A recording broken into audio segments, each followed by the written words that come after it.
Sobat-sobatku semuanya, pelarangan ibadah atau pendirian rumah ibadah sering terjadi pada akhir-akhir ini. Dan sobat, kita lihat kemarin sebetulnya ada satu rumah ibadah yang juga dilarang untuk digunakan ibadah oleh anggotanya atau oleh jemaatnya yang ada di Desa Tempeh Tengah, Kabupaten Lumajang, Provinsi Jawa Timur. Sobatku semuanya, berita ini hampir tenggelam karena tertutup oleh viralnya sebuah berita di mana ada seorang bupati yang dengan lemah gemulai menari-nari demikian, tetapi ternyata dia menutup sebuah rumah ibadah yang ada di Purwakarta. Sobat-sobatku semuanya, apa yang terjadi sebetulnya di Desa Tempeh? Di Desa Tempeh itu ada sebuah tempat ibadah yang kebetulan lagi ini adalah Kristen lagi, gereja di Desa Tempeh. Di situ ada beberapa oknum yang memasang spanduk bahwa lokasi tersebut tidak boleh digunakan sebagai tempat ibadah, atau mereka tidak menerima adanya ibadah agama lain, atau tidak menerima berdirinya rumah ibadah tersebut. Sobat, spanduk itu kabarnya sudah dipasang sebanyak 2 kali. Dan saat pertama kali dipasang, spanduk itu diturunkan. Demikian pula untuk yang kedua kali akan dipasang lagi, dan pemerintah daerah sudah mengatakan silakan pasang, maka nanti akan diturunkan kembali karena proses perizinannya sudah selesai dan itu gereja sudah mendapatkan izin yang sesuai. Bahkan sobat-sobatku semuanya, sang bupati yang bernama Torik ternyata dia sudah memfasilitasi, dia sudah membantu agar gereja ini bisa didirikan, dan itu terjadi pada saat ditolak, dan dia sudah memberikan memfasilitasi dan memberikan sebuah lokasi baru untuk gereja ini. Sobat-sobatku semuanya, inilah yang seharusnya dilakukan oleh kepala daerah. Inilah yang seharusnya dijadikan panutan oleh beberapa kepala daerah, karena memang seperti inilah bunyinya SKB 2 Menteri pasal 14 ayat 3, di mana di situ dikatakan jika persyaratan izin yang pertama dipenuhi dan yang kedua yaitu tanda tangan 60 KTP tidak terpenuhi, maka pemerintah daerah setempat wajib memfasilitasi adanya rumah ibadah di tempat yang lain. Mungkin seperti itu sobatku semuanya, memfasilitasi adanya tempat ibadah. Sobat, ini dilakukan oleh Bupati Torik. Dan saat ini gereja tersebut sudah mulai dibangun, sudah mulai berdiri, akan diberdirikan tahun 2023. Dan di gereja ini pula akan menjadi sebuah tempat mungkin pembelajaran bahwa bagaimana toleransi itu bisa dijalankan. Bupati Torik sungguh luar biasa. Dia tidak hanya memberikan izin untuk gereja tersebut agar bisa dibangun, tetapi dia mengatakan menggunakan APBD untuk pendirian gereja tersebut. Sobat-sobatku semuanya, kita tidak menyoroti APBD yang dikeluarkan, tetapi yang kita soroti adalah ternyata bupati ini peduli dan dia siap dan sanggup menggunakan APBD dan pembangunan gereja ini anggarannya dari APBD. Kita bangunkan dari anggaran APBD tahun ini 2023, insya Allah akan segera kita lanjutkan pembangunannya. Pembangunan gereja dan masjid baru jami itu dari APBD. Nanti pembangunannya bersamaan? Pembangunannya bersamaan. Jadi masjidnya di sebelah mana? Jadi nanti gereja dengan masjid itu bersebelahan, yang dipisah oleh halaman, dan itu yang dijadikan jalan. Ternyata bupati ini rela merogoh APBD-nya, menganggarkan pemerintah daerahnya untuk membangun gereja tersebut. Dan gereja itu akan dibangun berdampingan dengan sebuah tempat ibadah lain, yaitu sebuah masjid. Sobat-sobatku semuanya, sungguh luar biasa dan perlu kita apresiasi dengan luar biasa Bupati Torik ini. Dan kita berharap bupati ini bisa meneruskan kepemimpinannya di Lumajang untuk periode yang berikutnya, supaya toleransi dan persatuan di Kabupaten Lumajang boleh berjalan dengan lebih baik, dan itu memberikan contoh kepada masyarakat di kota-kota atau kabupaten-kabupaten yang lain bagaimana kita beribadah Dan bagaimana jika ada sebuah rumah ibadah yang dilarang, apa tugas pemerintah daerah? Sebetulnya yang dilakukan oleh Bupati Lumajang di mana menghadirkan masjid dan gereja secara berdampingan di dalam satu halaman itu, sebetulnya hal ini pun juga sudah ada yang bisa dijadikan contoh toleransi yang seperti ini.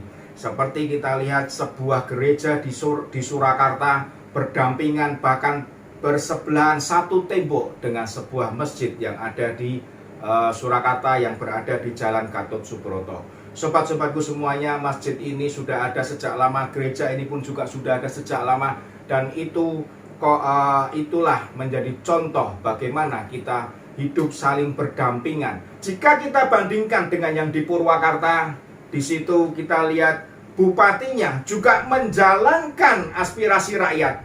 Bupatinya juga menjalankan keinginan rakyat. Hanya bedanya, Bupati Lumajang menjalankan amanat rakyat sesuai dengan Konstitusi Undang-Undang Dasar 1945, dan Bupati Purwakarta menjalankan sebagian keinginan rakyatnya sesuai dengan kemauan ormas atau rakyat yang tidak memiliki rasa toleransi dan tidak menghormati orang lain untuk beribadah.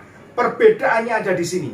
Sama-sama sebagai kepala daerah, sama-sama menjalankan daerahnya. Yang satu menjalankan sesuai Undang-Undang Dasar, sesuai dengan konstitusi. Yang satu menjalankan sesuai keinginan atau kehendak seseorang yang lain. Sobat-sobatku semuanya, seharusnya Bupati Purwakarta dicopot dari jabatannya. Bupati Purwakarta diseret ke pengadilan dan diberikan tuntutan pelarangan ibadah sesuai dengan kitab undang-undang hukum pidana. Sobatku semuanya, kita tunggu sampai di manakah, apakah Mendagri ataukah Kementerian Dalam Negeri bisa memproses atau memanggil bupati ini. Karena jelas pada saat rapat Forkompinda, yang saya yakin dia pun pasti hadir, dia pun pasti melihat, dia pun pasti mendengar bagaimana Bapak Presiden Jokowi mengatakan jangan main-main dengan konstitusi. Konstitusi kita adalah memberikan perlindungan dan membebaskan rakyat untuk beribadah sesuai dengan agama dan kepercayaannya masing-masing. Bupati Purwakarta pasti hadir di situ. Sobat-sobatku semuanya, sampai dengan hari ini saya belum pernah melihat atau belum pernah mendengar reaksi dari anggota DPR RI kita atau reaksi dari partai-partai politik yang kemarin berteriak-teriak di saat sepak bola U20 akan diadakan di negara kita. Mereka berteriak-teriak menolak karena berdasarkan konstitusi, menolak berdasarkan Undang-Undang Dasar 1945.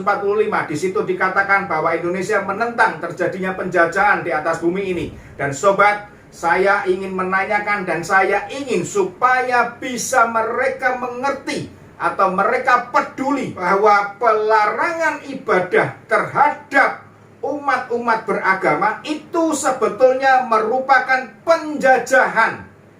Kemana mereka teriak penjajahan untuk sepak bola di luar negeri, tetapi mereka tidak melihat penjajahan di depan mata sendiri di Republik ini.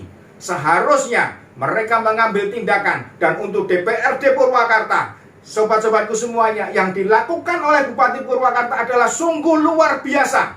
Sungguh-sungguh kejadian yang sangat-sangat luar biasa. Dia berani menutup gereja, dia berani menutup rumah ibadah, dia berani menyegel rumah ibadah.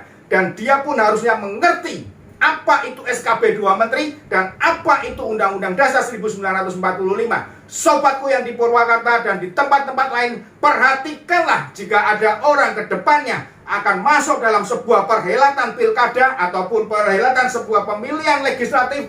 Perhatikanlah mereka, track record mereka, rekam jejak mereka, kepedulian mereka terhadap toleransi dan persatuan negara kita. Jangan asal pilih, karena begitu Anda salah pilih, terjadilah seperti yang di Purwakarta. Maka itu pun tidak menutup terjadi pula di tempat-tempat lain, di agama-agama yang lain. Kembali saya memohon kepada seluruh lembaga agama. Sudah berkali-kali saya berteriak, seluruh lembaga agama, Islam, Kristen, Katolik, Hindu, Buddha, Konghucu, mari bersama-sama tolak atau ajukan uji materi ke Mahkamah Konstitusi untuk SKB 2 Menteri, karena inilah akar masalahnya. Kita tidak bisa hanya menyorot Menteri Agama kenapa tidak mencabut SKB itu, atau Menteri Agama menggunakan mengeluarkan surat keputusan Menteri atau peraturan Menteri Agama yang lain. Karena sobat-sobatku semuanya, SKB itu adalah keputusan bersama dua kementerian, Agama dan Dalam Negeri. Tentu tidak semudah itu Menteri Agama Yakut Komas untuk mencabut atau membuat peraturan yang lainnya. Sobat, yang bisa adalah seluruh elemen agama, lembaga agama yang ada di Republik ini bersama-sama ajukan gugatan uji materi menolak SKB 2 Menteri, di mana di situ yang tercantum soal perizinan pendirian rumah ibadah itu sudah tidak layak, itu sudah tidak pantas. Karena banyak rumah ibadah lain seperti di Jawa Barat, kita lihat banyak ternyata rumah ibadah lain yang tidak memiliki izin. Banyak tempat-tempat ibadah lain tidak memiliki izin. Dan untuk beribadah, mendirikan tempat ibadah sebetulnya tidak membutuhkan perizinan yang terlalu rumit. Tetapi dengan adanya SKB ini, maka menjadi seolah-olah semakin sulit, semakin dipersulit, karena persyaratan yang ada di SKB 2 Menteri yang tidak relevan sebetulnya untuk pendirian sebuah jemaat atau pendirian sebuah rumah ibadah. Di dalam videonya, Bupati Purwakarta mengatakan bahwa tidak saat dicari dokumennya di OSS, dicari dan tidak ditemukan. Dan kita cek sesuai dengan sistem kita, Pak Hariman. Siap. Apa namanya? OSS. Jadi lokasi ini kita cek karena di sistem itu akan muncul apakah ini sudah berizin atau tidak. Itu ternyata tidak ada izin ya Pak. Penggunaan ini baik untuk kegiatan peribadatan maupun aktivitas yang lainnya. Saya mempertanyakan kepada Bupati Ane, ya, Bupati yang lemah gemulai, Bupati yang tentunya cerdas, Bupati yang cantik, apakah Anda tidak melihat rumah ibadah lain? Apakah Anda tidak melihat ada banyak rumah ibadah lain yang tidak memiliki izin? Dan saat ini saya coba ingin mengerti, apakah Anda pun akan melakukan penutupan rumah-rumah ibadah yang tidak memiliki izin? Kami menunggu konsekuensi Anda, kami menunggu komitmen Anda. Tutup semua rumah ibadah yang tidak memiliki izin. Apakah Anda berani melakukan hal tersebut? Sobat-sobatku semuanya, mari jaga toleransi agar tidak terjadi hal-hal yang menjadikan kita saling iri, atau kita saling dengki, atau kita saling marah, atau kita saling benci, yang pada ujungnya akan merusak persatuan dan kesatuan negara kita, yang ujungnya akan merusak masyarakat kita untuk maju dan berkembang, yang ujungnya akan merusak masyarakat Indonesia yang sejahtera. Mari sobat-sobatku, kita jalani bersama kehidupan beragama, kita jalani bersama kehidupan sebagai rakyat Indonesia yang berpancasila. Salam NKRI.